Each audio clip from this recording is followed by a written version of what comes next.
Welcome to Lecture 1, where I'm going to help you to prepare for your Q&A. I've got 5 scenarios of what could possibly go wrong in this section. But before we get into that, let me just help you a little bit in terms of dealing with how to prepare for Q&A. When you're preparing for Q&A, you want to make sure that you have a pre-frame. And what I mean by that is before you start your presentation, tell the audience that, hold their questions for the Q&A session and not to ask their questions in the course of your presentation. The second piece here is to remember that you don't know everything. And if you do get asked a question, either ask someone in your team to assist you with it, maybe throw the question out to the audience and see if someone can help you with that question. Or if worse comes to worse, just admit that you don't know the answer and you'll get back to the audience. Keep your responses light and conversational. You don't want to be seen as being too aggressive or coming across where your body language is defensive or arrogant. So you want to soften your facial expressions and maintain that calm composure. Your behavior during this section is watched upon more than your actual presentation. If there's multiple people presenting with you, you want to have a chair of your presentation. Someone who is going to take all the questions and maybe then throw it among yourselves as a team member. This is to avoid having more than 2 or 3 people speaking at once. Now that we understand how to prepare for Q&A, let's look at some scenarios. I've got 5 for you. Scenario number 1.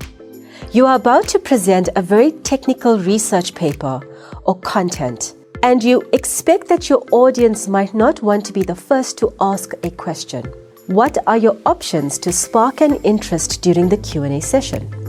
So ways that you could spark enthusiasm in your audience are a few. Let's just cover them. Number 1, you could have pre-framed questions that you have typed out on a slip of paper, and before your talk, you actually hand this out to your audience.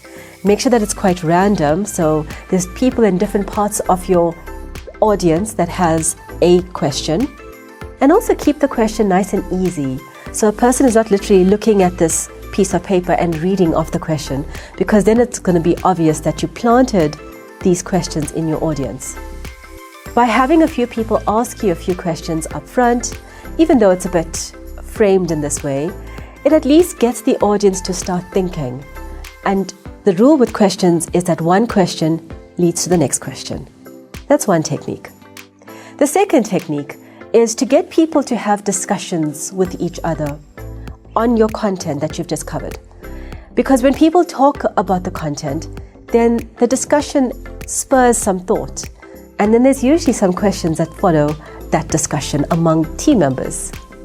That's number 2. Number 3 is to just frequently ask questions. So you start off with this.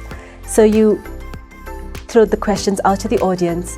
No one asks you anything. And so you immediately say to them, okay, so the most frequently asked questions I get on this content is, and so you continue with that. And again, your discussion of it spurs some thinking and thought among your audience, and that will help them ask their own questions. That's scenario number 1. Let's look at scenario number 2. Scenario number 2. You are about to present to a business panel to sell an idea and approve your proposal.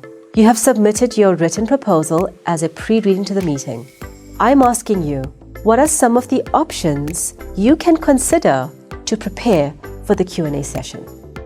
When you're about to propose an idea and you're going to have a panel of people that's going to be looking at your proposal and basically looking at ways in which not to approve it, you're really going to have to think harder about how to prepare for that panel.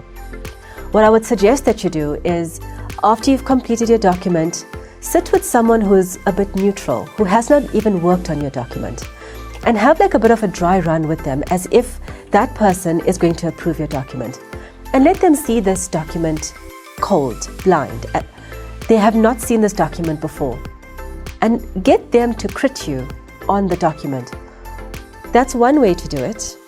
And based on that feedback that you get from the person, maybe then that could help you think differently about the possible questions that you could get.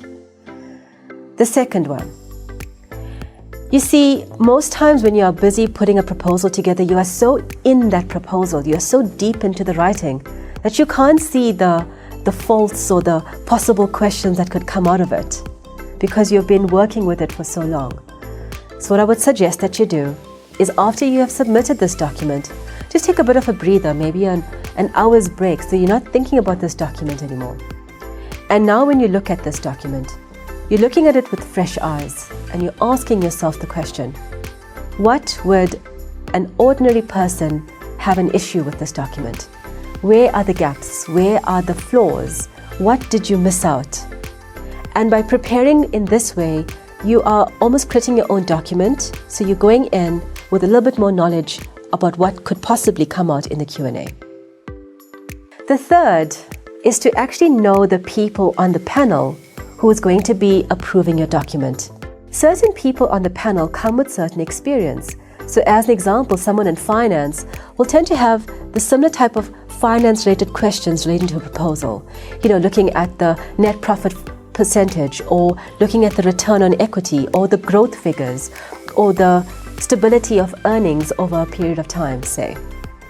So what I'm asking you to do is, with experience, to be aware of what certain people on the panel will ask. And then you self-criticizing a document to see whether or not your document lines up to their expectations. And that is scenario number 2. Let's look at scenario number 3. Scenario number 3. You are in the middle of your presentation and are looking for an audience member to volunteer as part of your stage demonstration. Who do you choose? Here are your options. Do you choose a person who is excited and interested? Number 2, do you choose a person who is quiet and reserved? Number 3, do you choose a person who is loud and talkative? Now this is an interesting question, and just to make sure that you understand this, somewhere in your presentation, you want to do a bit of an activity or a demonstration, and you want someone in the audience to come and join you on the stage so that you could get them to demonstrate the activity. So an excitable person looks like this, they hands up in the air, they're smiling, they just want you to pick them. A quiet and reserved person looks like this. They literally just sitting in their chair and they got their hands up. That's it. That's quiet and reserved. And a loud and talkative person is as the word says, they got their hands up and they're like, oh yeah, I know this, please pick me, please. And so that's the type of energy that this person is showing you. So who do you pick? You see, now most people will pick either the loud and talkative person or the very excited and enthusiastic person. And that's where the mistake comes in. Your rule of this as a presenter is to pick an energy level of the person, of someone that you can control on the stage. Because the moment you pick up a loud or excitable energy, then that excitement comes onto the stage with you. And sometimes they want to take over your stage. You want to try to tell them to do something, and they want to tell you how to do things. So don't make this mistake. Just choose quiet and reserved energy. And that is that scenario. Let's look at scenario number 4. Scenario number 4. The business panel that you are presenting to asks you a question. And there are 3 people on your team who are presenting to this panel that can offer a response, each from a different perspective. My question to you, what is your team's approach to answering this question professionally? I would like you to pick a chair of your presentation.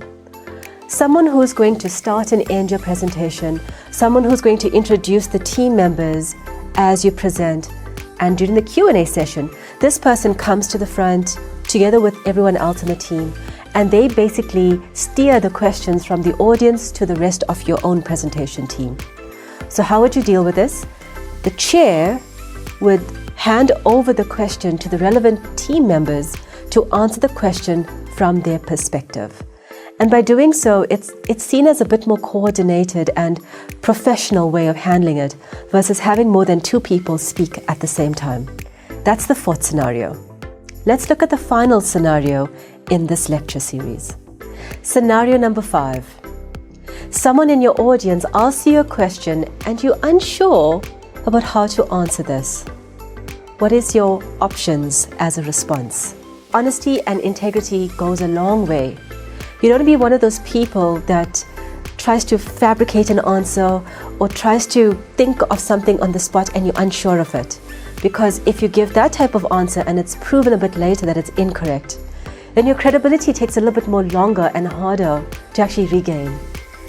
So my first option for this is, if you're unsure, then state that. Say that you're unsure of the answer and you'll get back to them. You could answer the question based on your knowledge of the client. And it sounds something like this.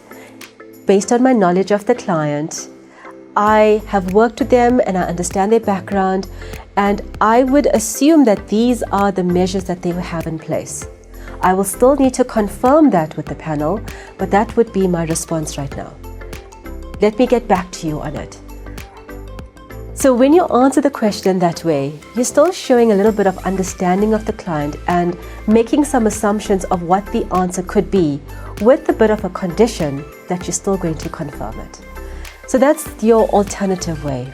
And like I said, if you really don't know, then just say so. It's the best way to maintain your credibility with the audience. And that is my final scenario in this section. This now concludes this first lecture in this section about how to prepare for your Q&A. Let's now move on to the next lecture.